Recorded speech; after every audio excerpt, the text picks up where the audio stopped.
प्रिय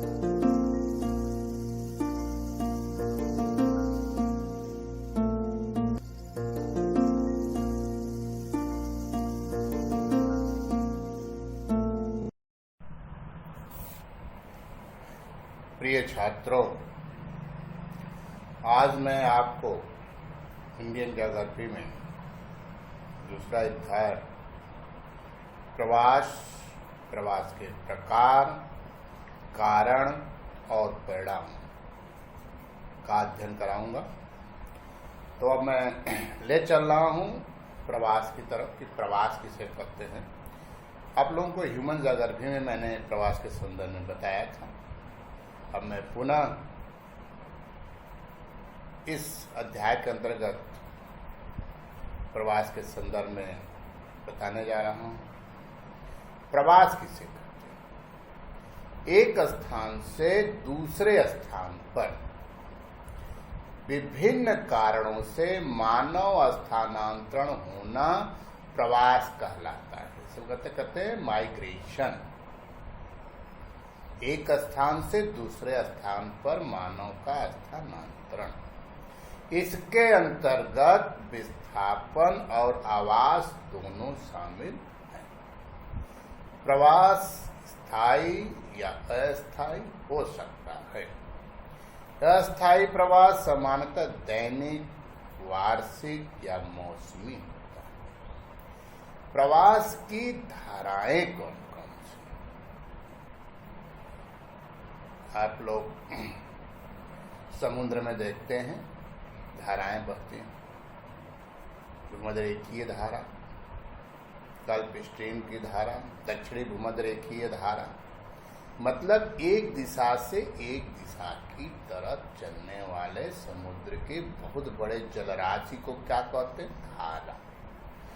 उसी परिप्रेक्ष्य के अंतर्गत जब हम देखते हैं जनसंख्या के संदर्भ में, तो एक बड़ी संख्या में लोगों का एक स्थान से दूसरे स्थान तक जाने के लिए क्या कहते हैं? प्रवास की धारा। प्रवास की धारा दो प्रकार की, एक होता है अंतरराष्ट्रीय प्रवास और दूसरा होता है आंतरिक प्रवास। अंतरराष्ट्रीय प्रवास का तात्पर्य यह है कि इसमें देश के बाहर तथा अन्य देशों से देश के अंदर प्रवास होता है। भारत में सर्वाधिक प्रवास बांग्लादेश से होता है। किस देश से होता है? बांग्लादेश। अक्सर पूछा जाता है कि भारत में प्रवास किस देश से होता है, तो इसका उत्तर आप लोग क्या लिखेंगे? बांग्लादेश। छोटे प्रश्न पूछे जाते हैं। वर्ष 2011 की जनगणना के अनुसार भारत में अन्य देशों से 50 लाख व्यक्तियों का प्रवास हुआ।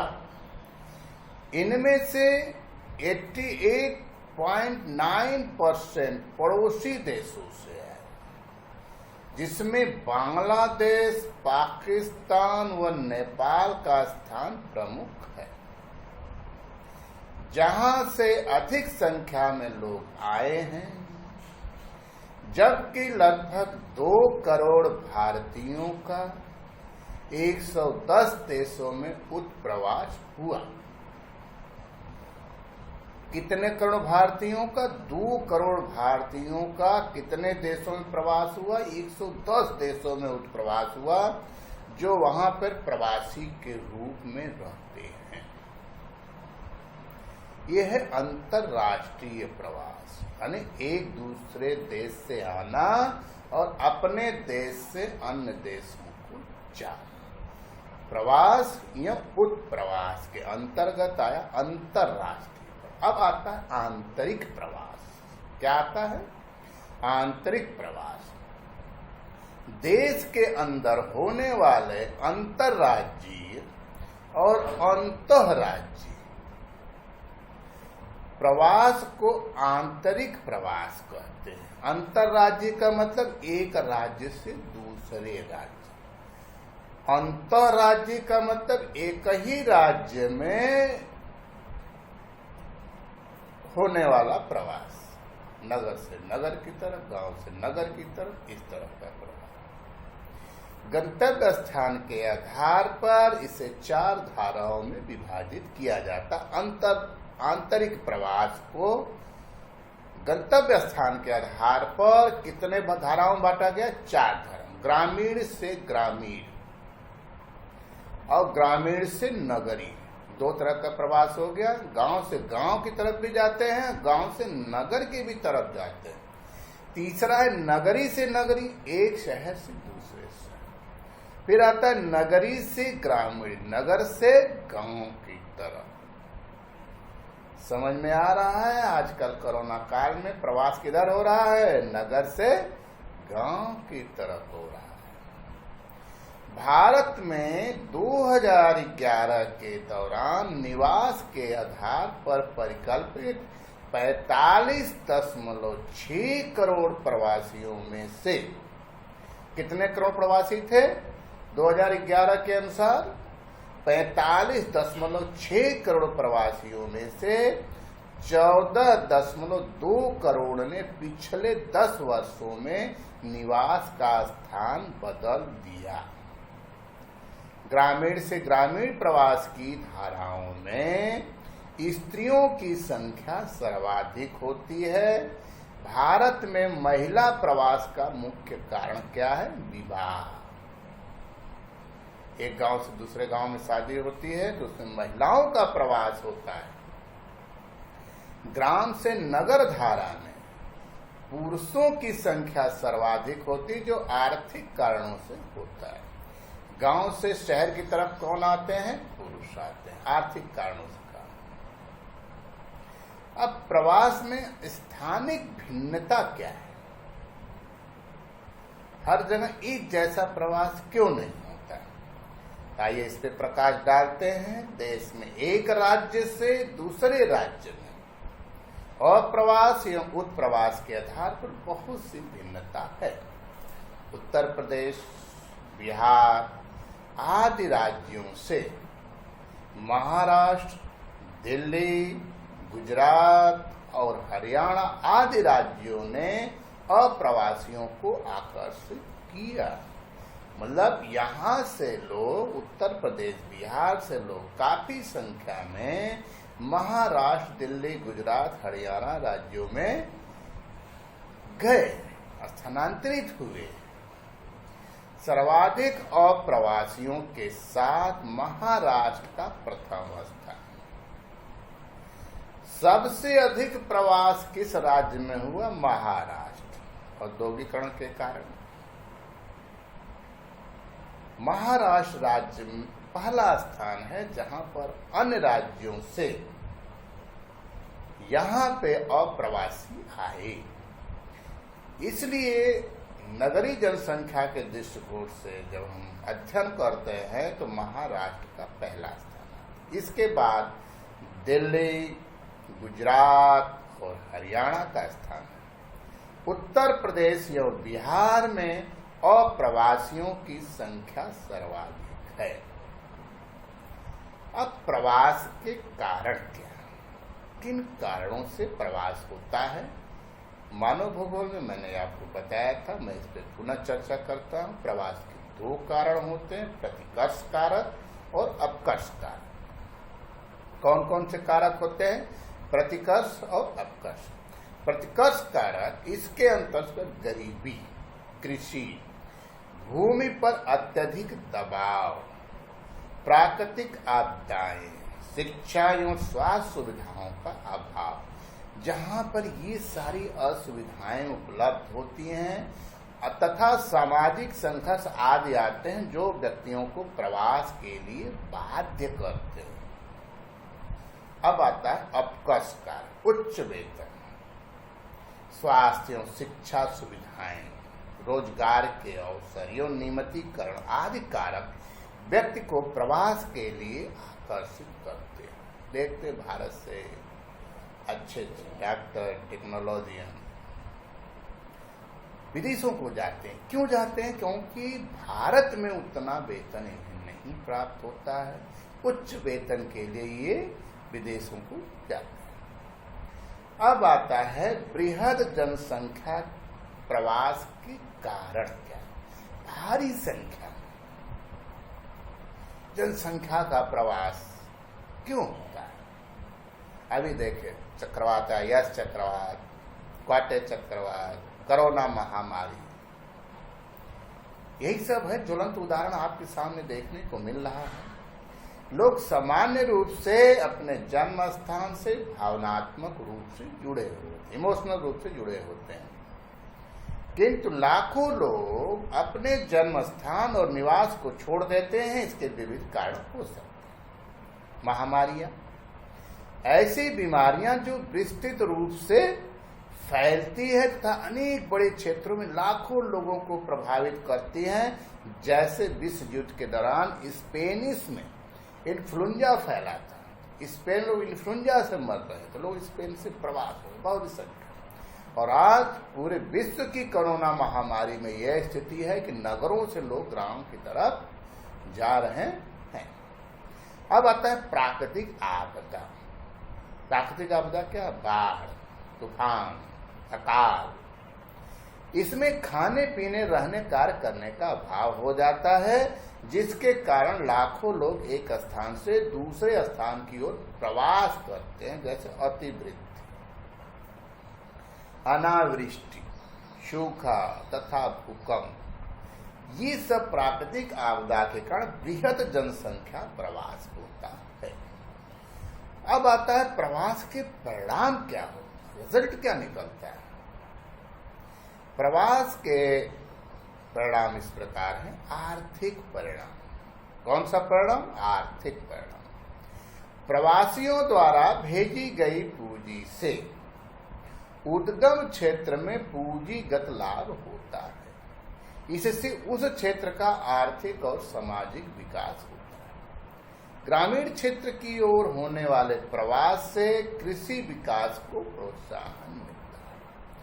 कहने का तात्पर्य है कि जो उत्तर प्रदेश बिहार से मजदूर के रूप में या किसी रूप में प्रवासी महाराष्ट्र दिल्ली की तरफ गए या यहाँ थे इंजीनियर डॉक्टर विदेशों की तरफ गए, तो वहां से जो अर्निंग करते हैं, जो पैसा प्राप्त करते हैं, ठीक, तो उनको अपने देश में भेजते, अपने राज्य अपने घर पर भेजते हैं, तो उनकी आर्थिक स्थिति मजबूत होती है। अब आता है जननांकीय परिणाम। आंतरिक प्रवास से जनसंख्या का पुनर्वितरण होता है, जिसका जननांकी संगठन पर प्रतिकूल प्रभाव पड़ता है। भाई इतने महिला हैं, इतने पुरुष हैं, इतने बच्चे हैं, इतने वृद्ध हैं।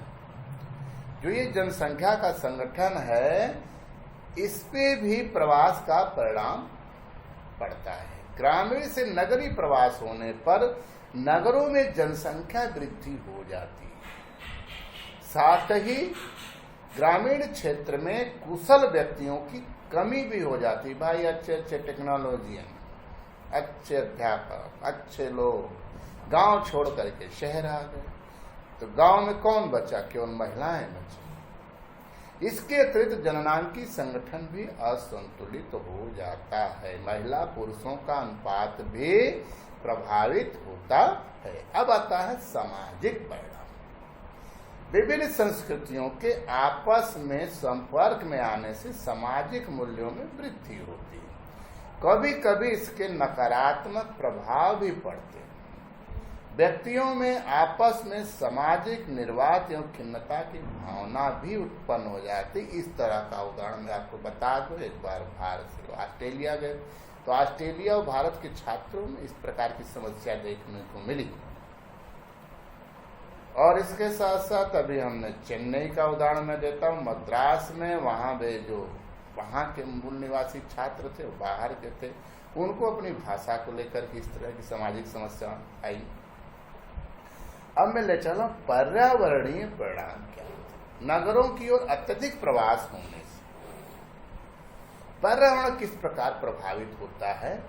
नगरों में जनसंख्या वृद्धि, प्रदूषण, गंदी बस्तियां आदि की समस्या उत्पन्न हो जाती है। भारतीय प्रवास का प्रसार कैसे? भिन्न भिन्न समयों में भारत से विभिन्न देशों की ओर भिन्न भिन्न प्रकार के लोगों का प्रवास हुआ, जिसमें उपनिवेश काल के में बंधुआ मजदूर, जब अंग्रेज, पुर्तगाली, डच ये भारत में थे, उस समय बधुआ मजदूर, गिरमिटिया मजदूर भारत से अन्य देशों को ले जाया जाता। आज 21वीं सदी में आईटी प्रोफेशनल शामिल, डॉक्टर शामिल, प्रोफेसर शामिल। ठीक, अब मैं ले चल रहा हूं भारत में प्रवास से संबंधित आंकड़े। किससे संबंधित आंकड़े? भारत के संदर्भ में प्रवास से संबंधित आंकड़े जनगणना से प्राप्त होते हैं, जो सर्वप्रथम 1881 की जनगणना से शुरू हुई थी, लेकिन वर्ष 1961 और 1971 की जनगणना में संशोधित किए गए। वर्ष 1971 की जनगणना में प्रवास के पिछले निवास स्थान और प्रवास स्थान पर रुकने के अवधि को शामिल किया गया।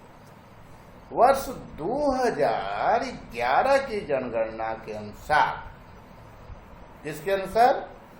2011 की जनगणना के अनुसार, भाई 10 साल पे आपकी जनगणना होती है, 11 के बाद 21 में होनी है।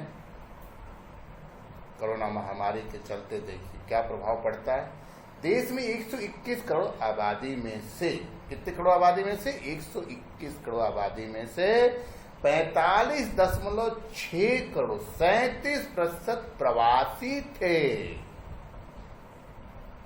कितने प्रतिशत प्रवासी थे? 37% प्रवासी थे, मूल निवासी नहीं, प्रवासी थे, बाहरी। निवास के पिछले संदर्भ में यह संख्या 31.5 करोड़ या 31% थी। ठीक, पिछले निवास के पिछले संदर्भ में यह संख्या 31.5 करोड़। अब 2011 की जनगणना के अनुसार कितनी? 45.6 करोड़, 37% प्रवासी। तब 45.6 करोड़ जनसंख्या भारत से निकाल दिया जाए तो भारत की जनसंख्या का क्या हासिल होगा? तो ये प्रवास के अंतर्गत आंतरिक प्रवास, अंतर्राष्ट्रीय प्रवास, आंतरिक प्रवास के अंतर्गत ग्रामीण से ग्रामीण, ग्रामीण से नगरी, नगरी से नगरी, नगरी से ग्रामीण, ये 4 प्रकार की धाराएं हैं प्रवास के कारक में। प्रतिकर्ष और कर्ष कारक हैं। बृहद जनसंख्या प्रवास के अंतर्गत महामारियां और प्राकृतिक आपदाएं हैं। प्रवास के परिणाम के अंतर्गत आर्थिक परिणाम, जनसांख्यिक परिणाम, सामाजिक परिणाम, पर्यावरणीय परिणाम, इन सारे बिंदुओं का भारतीय प्रवास और भारत में प्रवास से संबंधित आंकड़े, इन बिंदुओं पर मैंने प्रकाश डाला। मेरे प्यारे बच्चों, अच्छे से वीडियो को देखिए और स्टडी करिए, उसका लाभ उठाइए। ठीक है, धन्यवाद।